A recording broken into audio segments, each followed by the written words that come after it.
నాన్న మెల్లిగా ఎక్క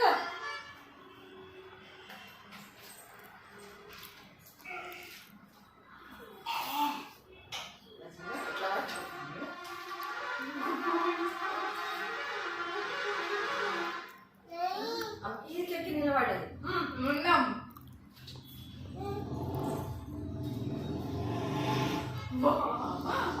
కింద పడితే ఎక్క